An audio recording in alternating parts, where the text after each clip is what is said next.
दिल्ली उच्च न्यायालय के न्यायाधीश यशवंत वर्मा के घर में नोटों का बंडल मिला। बिल्कुल जी हां, 15 करोड़ रुपए केस मिले हैं।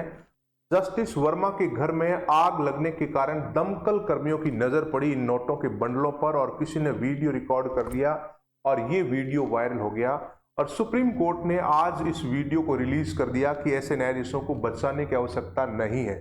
करप्शन अगर है, हमें सच्चाई पर काम करना पड़ेगा। अब क्या होगा? क्या इस न्यायाधीश को पुलिस गिरफ्तार कर सकती है? बिल्कुल नहीं। जब तक सुप्रीम कोर्ट और हाई कोर्ट के जज अपने पदों पर बैठे हैं तब तक पुलिस किसी प्रकार की इनके खिलाफ एफआईआर दर्ज नहीं कर सकती, दंडिक कार्रवाई नहीं चला सकती। तो क्या है संवैधानिक प्रक्रिया, जानने के लिए आप थोड़ा सा गौर करें। अगर किसी भी जज को पद से हटाना है तो संविधान का एक आर्टिकल है 124 क्लॉज 4। इस आर्टिकल में लिखा है कि जज को पद से हटाने के लिए संसद में महाभियोग जैसी प्रक्रिया संचालित होगी। हमारी जो पार्लियामेंट है जिसमें 2 सदन है, एक का नाम है लोकसभा और दूसरे का नाम है राज्यसभा। अगर कोई भी जज अपने पद का दुरुपयोग करता है, भ्रष्टाचार करता है, तो ऐसी कंडीशन में उसको 14 दिन पहले नोटिस दिया जाता है। एक तो 14 डेज का एक नोटिस उसके हाथ में थमा दिया जाता है और नोटिस देने के बाद में उस महाभियोग को आप राज्यसभा से या लोकसभा से किसी भी सदन से स्टार्ट कर सकते हैं। अगर आप राज्यसभा से स्टार्ट करते हैं तो कम से कम यहां 50 लोगों के साइन करवाने पड़ेंगे, 50 एमपी के साइन करवाने पड़ेंगे, तब यह अंदर प्रवेश करेगा। देखो हटाने की प्रक्रिया कितनी संवेदनशील है, न्यायाधीशों को कितनी सुरक्षा है। अगर लोकसभा से आप स्टार्ट करते हो तो 100 लोगों की कम से कम पूर्व सहमति चाहिए, उसके बाद में अंदर एंट्री करेगा। और अगर इसमें से कोई भी एक संख्या मिल गई, उस सदन से आप प्रवेश कर सकते हो उस न्यायाधीश को हटाने के लिए। मान लो कि राज्यसभा में जज को हटाने की प्रक्रिया प्रारंभ की जा रही है, तो उस कंडीशन में राज्यसभा में यहां पर सभापति की भी परमिशन चाहिए। सभापति ने परमिशन अगर दे दिया तो उसके बाद में एक समिति का गठन करेगा सभापति और उस समिति में 3 लोग होंगे, एक सुप्रीम कोर्ट का मुख्य न्यायाधीश, एक कोई भी हाई कोर्ट का मुख्य न्यायाधीश और एक जाने माने वकील। और ये उसकी जांच करेंगे और इनको अगर लगे कि हाँ इसका पक्ष कमजोर है यहां, तो उसके बाद में राज्यसभा में 2/3 से इसको पास किया जाएगा। 2/3 बहुमत से इस प्रस्ताव को पास किया जाएगा जिसको निष्कासन प्रस्ताव या महाभियोग कहते हैं। इंपीचमेंट प्रोसीजर जैसी होती है प्रक्रिया। अगर यहां पास हो गया तो फिर लोकसभा में जाएगा और लोकसभा में भी 2/3 बहुमत से पास होगा और उसको हम कहेंगे कि फाइनली इसके ऊपर आरोप साबित हो चुके हैं। यहां पहला सदन जज के ऊपर आरोप लगाता है और दूसरा सदन आरोपों की जांच करता है। प्रक्रिया बहुत ही मुश्किल है और संसद को ही इसकी पावर मिली है कि इस प्रकार के न्यायाधीशों को संसद महाभियोग प्रक्रिया से ही हटाए। लेकिन फाइनली जब ये पास हो जाता है तो उस जज को आदेश देता है राष्ट्रपति हटने का, यानी कि जज को हटाता है भारत का राष्ट्रपति। जैसे ही जज ने पद छोड़ा अब ये आम आदमी बन गया और पुलिस उसके खिलाफ कार्रवाई करेगी, एफआईआर दर्ज होगी। उसके बाद में सामान्यतः इस प्रकार से आम लोगों के लिए कोर्ट में कार्रवाई चलती है, वैसे ही जज के खिलाफ कार्रवाई होगी। क्या होगा आगे? क्या जज के पक्ष मजबूत रहेंगे? क्या जज के बचने के कुछ चांसेस है? क्योंकि यशवंत वर्मा ने कहा कि मुझे उन नोटों के बंडलों के बारे में कोई जानकारी नहीं है, स्टोर में कौन नोट रखे गया कौन नहीं, ये मेरे पास कोई इसकी इंफॉर्मेशन नहीं है और ये हमारे नोट है ही नहीं।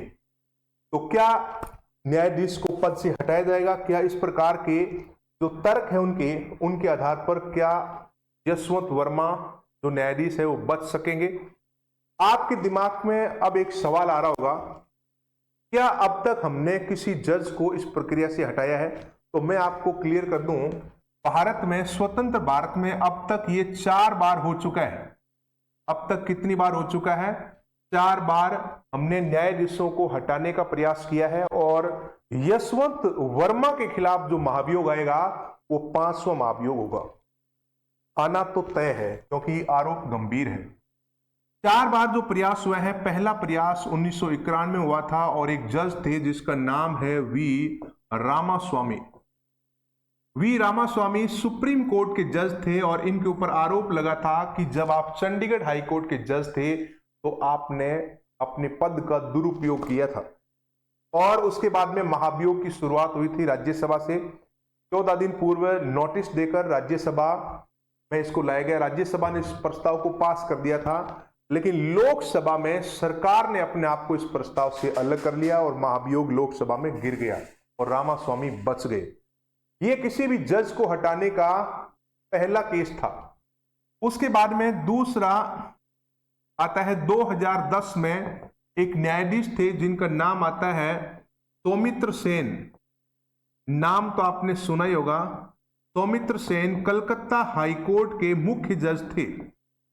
कलकत्ता उच्च न्यायालय के ये मुख्य न्यायाधीश थे और इनके ऊपर भी इस प्रकार के भ्रष्टाचार के आरोप लगे। और उसके बाद में यहां पर सौमित्र सेन के खिलाफ जो आरोप लगे वो 2011 के हैं और राज्यसभा में ये पास होने वाला था, लेकिन बीच में उन्होंने पद से त्याग पत्र दे दिया था।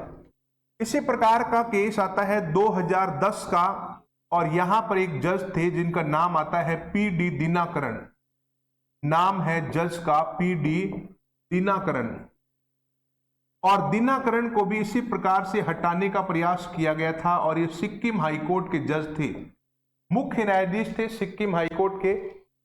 और 2010 में इनके ऊपर आरोप लगे कि जब आप कर्नाटक हाईकोर्ट के जज थे तो आपने पैसा लेकर न्याय किया था, यानी कि पद का दुरुपयोग किया था। और उस समय दिनाकरन को हटाने के लिए महाभियोग प्रक्रिया संचालित हुई। 14 दिन पहले नोटिस मिला दिनाकरन जी को। राज्यसभा से शुरुआत हुई, क्योंकि राज्यसभा से एंट्री थोड़ी इजी रहती है। 50 सदस्यों की सांसदों की सहमति से आप प्रवेश कर सकते हो।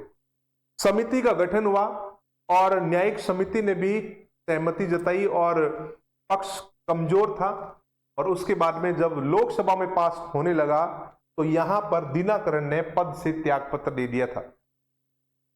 तो ये तीसरा केस था किसी जज को हटाने का। और उसके बाद में 2018 में एक मामला आता है। एक जज थे जिनका नाम है दीपक मिश्रा। दीपक मिश्रा सुप्रीम कोर्ट के जज थे, यानी कि मुख्य जज थे। इनको हम कह सकते हैं chief justice of India. Bharat के मुख्य न्यायाधीश दीपक मिश्रा के ऊपर आरोप लगाया था राहुल गांधी और कांग्रेस और विपक्ष के नेताओं ने मोदी सरकार के टाइम। और 2018 का ताजा ही मामला है। और 14 दिन पूर्व सूचना देकर इनके लिए महाभियोग की प्रक्रिया राज्यसभा से स्टार्ट हुई, लेकिन राज्यसभा में जैसे ही एंट्री की, राज्यसभा के सभापति ने उस आरोपों को, उस महाभियोग को सिरे से खारिज कर दिया, यानी कि आगे की सदन में कार्रवाई संचालित ही नहीं हुई। और इस प्रकार से दीपक मिश्रा के खिलाफ किसी प्रकार की कोई जांच नहीं हुई और ना दीपक मिश्रा को अपना पक्ष रखना पड़ा।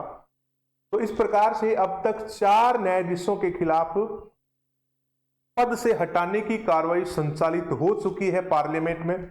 तो पार्लियामेंट में ये जो कार्रवाई हुई है, इस कार्रवाई में अब आप इनका नाम याद रखना। एग्जाम की तैयारी कर रहे हो तो यशवंत वर्मा का नाम आपके एग्जाम में पूछा जा सकता है। और करंट अफेयर का बेसिक एग्जाम में जब आता है तो आप मान के चलना कि महाभियोग की प्रक्रिया पूछी जा सकती है, अनुच्छेद पूछा जा सकता है कि किस अनुच्छेद के अंतर्गत न्यायाधीशों को हटाते हैं। और ये भी पूछा जा सकता है कि कितने बहुमत से वो प्रस्ताव पारित होता है और कितनी सहमति से अंदर पार्लियामेंट में एंट्री ली जाती है उस महाभियोग के द्वारा।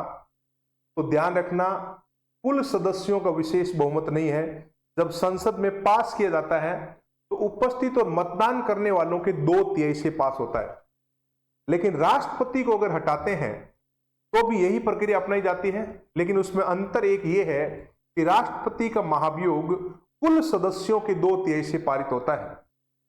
न्यायाधीशों का महाभियोग उपस्थित और मतदान करने वालों के 2/3 से पारित होता है। तो थोड़ा सा डिफरेंस है इसमें। अब 2 बात मैं आपकी और क्लियर कर दूं इस प्रक्रिया से जुड़ी हुई कि किन किन पदाधिकारियों को इस प्रक्रिया से हटाया जाता है। तो संसद के द्वारा किन किन पदाधिकारियों को हटाया जाता है। न्यायाधीशों को जब हटाते हैं वैसी सेम प्रक्रिया अपनाई जाती है सुप्रीम कोर्ट और हाई कोर्ट दोनों में। इसके अलावा भारत निर्वाचन आयोग का जो अध्यक्ष होता है ना, चीफ इलेक्शन कमिश्नर, उसको भी इसी प्रक्रिया से हटाते हैं जज के समान।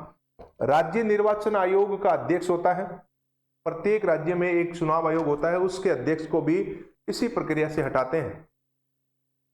इसके अलावा राष्ट्रपति को भारत के राष्ट्रपति के द्वारा संविधान का उल्लंघन करने पर भी इसी प्रक्रिया से हटाया जाता है।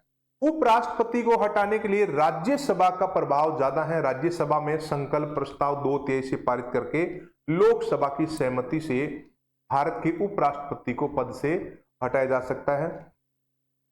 अब आपको यह चीज हमेशा ध्यान रखना है कि कॉम्पिटिटिव एग्जाम में जो क्वेश्चन आ रहे हैं, जो भी कॉम्पिटिटिव एग्जाम में क्वेश्चन आ रहे हैं, अभी पटवार का एग्जाम है, आगे आरएस का एग्जाम हो रहा है, आगे वीडियो का एग्जाम होगा, सेकंड ग्रेड का एग्जाम होगा, थर्ड ग्रेड का एग्जाम होगा और फोर्थ ग्रेड का एग्जाम, दुनिया भर के एग्जाम अभी होने वाले हैं केंद्र और राज्य में।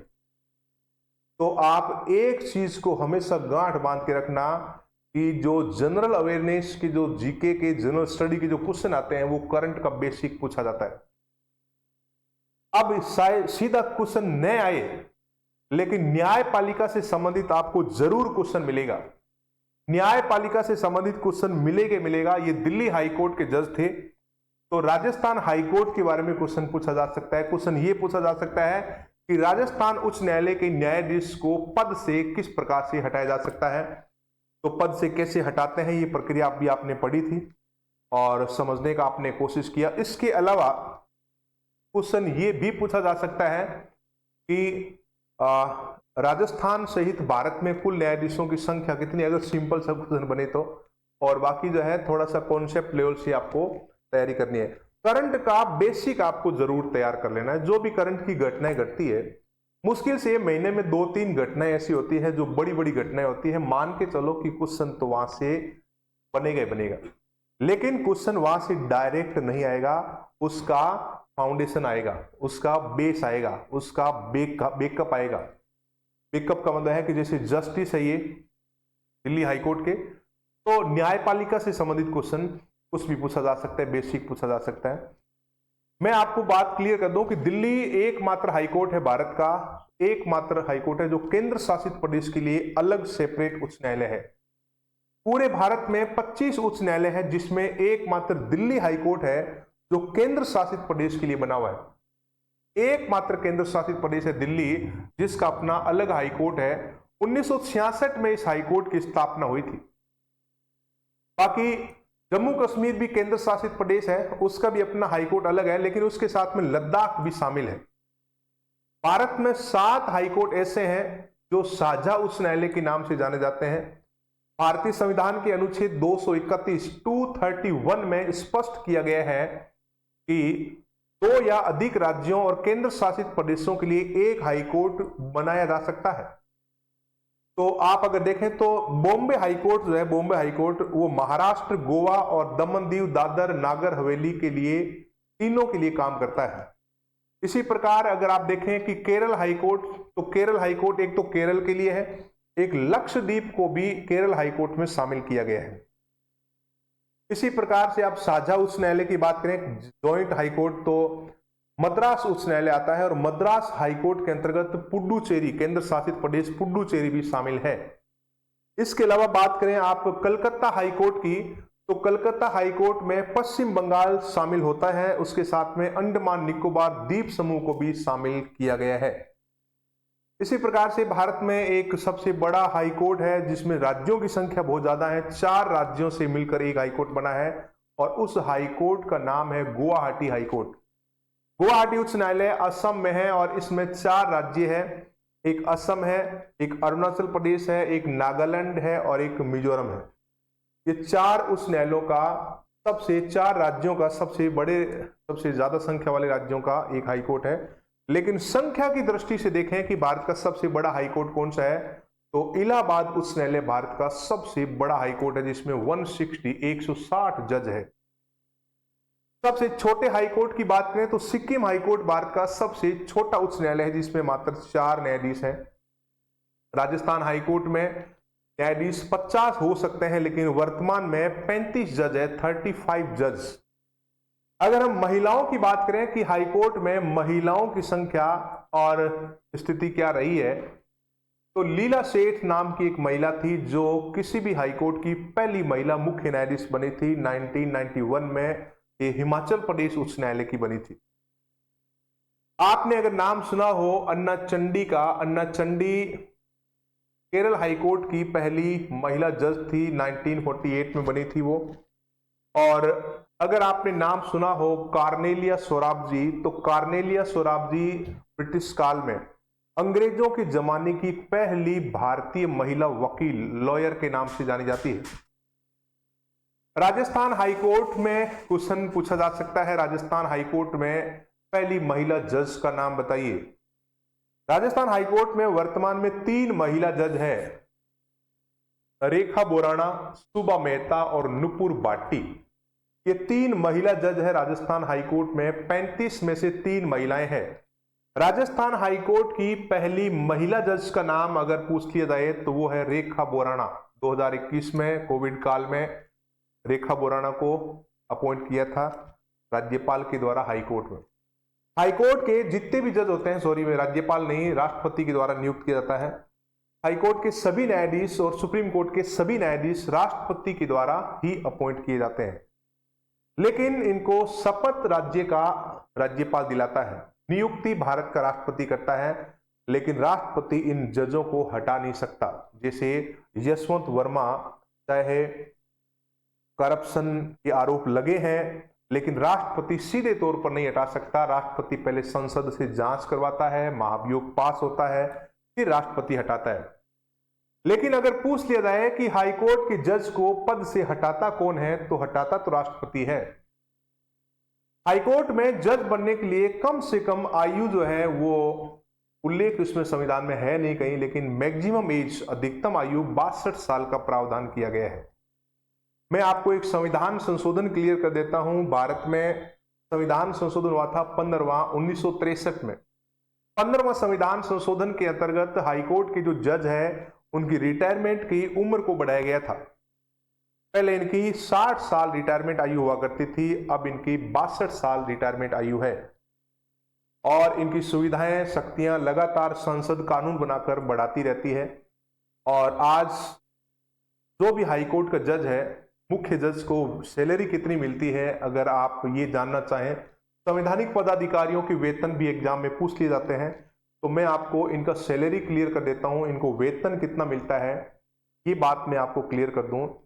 तो हाईकोर्ट का जो मुख्य जज होता है, एक मुख्य जज होता है, उसकी सैलरी है 2.5 लाख रुपया महीना, यानी कि 2,50,000 रुपये महीने की सैलरी है। और अभी 8वां वेतन आयोग आ रहा है और इनकी सैलरी जाएगी 5 लाख पार, लेकिन अभी तक इनका 2.5 लाख रुपए है। लेकिन अन्य न्यायाधीशों की जो सैलरी है वो थोड़ी कम है, उसमें 25,000 का डिफरेंस है। अन्य न्यायाधीशों की सैलरी 2,25,000 रुपया प्रति माह है। अनुच्छेद 221 में इनके वेतन भत्तों का प्रावधान है। हाईकोर्ट के जज का अगर ट्रांसफर करना है तो मैं आपको बता दूं, इनका ट्रांसफर भारत का राष्ट्रपति ही कर सकता है। लेकिन संविधान के अनुच्छेद 222 में लिखा हुआ है, 222 में, कि हाईकोर्ट के जज का ट्रांसफर राष्ट्रपति करेगा, लेकिन इसकी जांच सर्वोच्च न्यायालय कर सकता है कि बदले की भावना से, राजनीतिक दुर्भावना से प्रेरित होकर किसी जज का तबादला अगर किया है तो सुप्रीम कोर्ट ऐसे तबादले को रोक सकता है। क्योंकि भारत की जो न्यायपालिका है अपने आप में बहुत ही स्वतंत्र है और बहुत ही शक्तिशाली है। भारत की न्यायपालिका एकल भी है और स्वतंत्र भी है। अमेरिकी न्यायपालिका के समान भारत की न्यायपालिका स्वतंत्र है, लेकिन ब्रिटिश न्यायपालिका को भी हम फॉलो कर रहे हैं, जहां एकल न्यायपालिका है। नीचे सबऑर्डिनेट कोर्ट से लेकर सुप्रीम कोर्ट तक पूरी न्यायपालिका एक साथ जुड़ी हुई है। भारत में जो जज बनना चाहता है उसके लिए मैं 2 बात क्लियर कर देता हूं। अगर आपका भी मानस हो कि मैं भी न्यायपालिका में जाऊं और इतनी शानो शौकत, इतने ऐशो आराम और इतनी पावर वाली पोस्ट, तो मैं आपको क्लियर कर देता हूं कि आपकी कम से कम LLB होना बहुत जरूरी है। LLB 12th के बाद भी होती है। LLB क्लेट का एग्जाम क्वालिफाई करके भी होती है। LLB आप ग्रेजुएशन करने के बाद भी आप 3 साल की LLB कर सकते हो। LLB करने के बाद में 2 प्रकार की परीक्षा होती है। उसमें एक परीक्षा होती है, जैसे राजस्थान में जुडिशियल सर्विस है, RJS का एग्जाम होता है, जो हाईकोर्ट के द्वारा कंडक्ट करवाया जाता है। और इसमें एक पेपर होता है, उसके बाद में इंटरव्यू होता है, उसके बाद मेरिट लिस्ट बनती है। और उसके आधार पर जो सबऑर्डिनेट और निचली अदालतें हैं वहां पर जज के रूप में अपॉइंट किया जाएगा आपको। अगर ये एग्जाम क्वालिफाई नहीं कर पाए तो आप बार काउंसिल का एग्जाम क्वालिफाई कर लें, बार काउंसिल का सर्टिफिकेट ले लें। बार काउंसिल का सर्टिफिकेट लेने के बाद में आप किसी भी कोर्ट में अपनी वकालत कर सकते हैं, प्रैक्टिस कर सकते हैं और लॉयर बन सकते हैं। और आपको पता है कि वकीलों का भी एक कोटा होता है और उसमें उनको भी न्यायाधीश बनाया जा सकता है आगे चलकर। हाईकोर्ट का जज बनने के लिए कम से कम सबऑर्डिनेट कोर्ट में 10 साल वकालत का अनुभव होना चाहिए या 10 साल वो जज रहा हो किसी भी अदालत में, तो राष्ट्रपति उसको अपॉइंट कर सकता है हाई कोर्ट के जज के रूप में अगर वो सीनियर मोस्ट व्यक्ति है उन सभी में। इसके अलावा अगर सुप्रीम कोर्ट का जज बनना है तो वहां पर अनुभव ज्यादा चाहिए, वहां पर वकालत भी अच्छी चाहिए। सुप्रीम कोर्ट का जज बनने के लिए कम से कम आपको 5 साल किसी भी हाई कोर्ट के जज के रूप में काम करना पड़ेगा।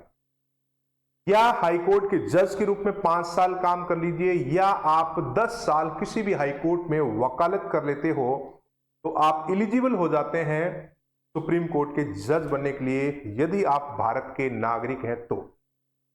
वो तो है ही, इसमें कोई डाउट थोड़ी है। लेकिन भारत की नागरिकता तो सबके पास है, लेकिन ये जो योग्यता है जज वाली और वकालत वाली, ये बहुत कम लोगों के पास में है। और पूरे देश की पॉपुलेशन के 2% लोग न्यायिक डिग्री वाले, कानूनी पढ़ाई वाले स्टूडेंट होते हैं और ये बहुत अपने आप में रुतबे वाला काम है। और आप भी कोशिश करें, अगर ग्रेजुएशन हो गई है तब भी आप LLB अवश्य करें।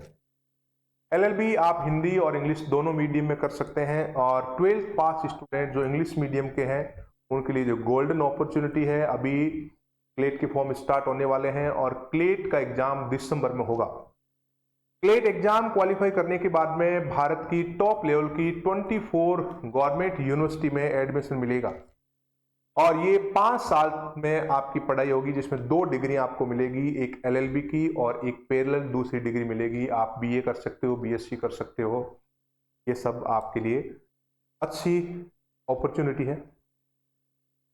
उसके बाद में क्लेट के माध्यम से जिस यूनिवर्सिटी से आपने LLB किया है तो उसकी डिमांड बहुत ज़्यादा होती है। और क्लेट में आपको बता देता हूं कि कंप्लीट इंग्लिश मीडियम में ही होता है और टॉप लेवल की जो यूनिवर्सिटीज है जिसमें सबसे पहले नंबर आती है नेशनल लॉ यूनिवर्सिटी बेंगलुरु, और राजस्थान में भी लॉ यूनिवर्सिटी है जोधपुर में। और यहाँ भी आप LLB अगर करते हैं तो पूरी देश और दुनिया में ऐसे वकीलों की डिमांड रहती है। इनका प्लेसमेंट बहुत आसानी से हो जाता है कॉरपोरेट लेवल के वकीलों में भी, और जज अगर बनना है तो भी आपके लिए बहुत अच्छे मौके हैं। और इसमें क्योंकि पढ़ाई भी उस लेवल की होती है, कानून की पढ़ाई को उसमें तवज्जो दिया जाता है। तो ये जो आज आपने बातें सुनी, जस्टिस यशवंत वर्मा के घर में कुछ इस प्रकार के नोटों के बंडल मिले, तो आपको न्यायपालिका के बारे में इतनी चीजें बेसिक नॉलेज होना ही चाहिए। एक मैं बहुत ही इंपॉर्टेंट बात बता देता हूं आपको कि कभी भी किसी भी जज के ऊपर टिप्पणी करना भारत के संविधान में प्रतिबंधित है, न्यायपालिका की अवमानना मानी जाती है। भारतीय संविधान के अनुच्छेद 215 में लिखा हुआ है कि न्यायाधीशों पर किसी प्रकार की बेवजह टिप्पणी करना न्यायिक अवमानना माना जाता है और उसके आधार पर किसी भी नागरिक को, किसी भी व्यक्ति को दंडित किया जा सकता है। लेकिन अगर कोई टिप्पणी करता है तो उसके पास ग्राउंड होना चाहिए, फैक्ट होना चाहिए। जैसे यहां पर मैं फैक्ट बेस पर बात कर रहा हूं और विदाउट फैक्ट आप किसी भी जज के ऊपर आरोप नहीं लगा सकते। और संसद में भी न्यायपालिका के न्यायाधीशों पर इस प्रकार की टिप्पणी करना और कमेंट करना प्रतिबंधित है जब तक कि उसके ऊपर किस प्रकार के कोई फैक्ट न मिले और संसद में कार्रवाई के दौरान इसके ऊपर चर्चा करवाई जा सकती है जब आरोप लगे हो। चलिए, तो न्यायाधीश को कैसे हटाते हैं, न्यायाधीशों का फंडामेंटल बेसिक जानकारी आपने आज इस लेक्चर में समझी। और इसके अलावा अगर आप डिटेल में जानना चाहते हैं तो आपका स्वागत है, श्री राम क्लासेज में पधारिए और आपको पॉलिटी में बहुत इंटरेस्ट है संविधान पढ़ने में, तो आप मेरी क्लास अटेंड कर सकते हो संविधान और राज्य व्यवस्था की। आप मेरी बुक पढ़ सकते हो, हैंड रिटन बुक भारतीय संविधान और राज्य व्यवस्था, जो मार्केट में अवेलेबल है आसानी से। और नहीं मिले तो Shri Ram classes Bikaner JNV colony में आप आकर भी प्राप्त कर सकते हैं। बाकी देश की संविधान और व्यवस्था की जानकारी होना एक जागरूकता की निशानी है, और इंसान वही जागरूक माना जाता है जिसको सिस्टम और व्यवस्था की अच्छी समझ होती है। चलिए, तो बाकी हम मिलेंगे कभी अगले इसी प्रकार की चर्चित मुद्दे के ऊपर चर्चा करने के लिए। अब तक के लिए जय हिंद, धन्यवाद।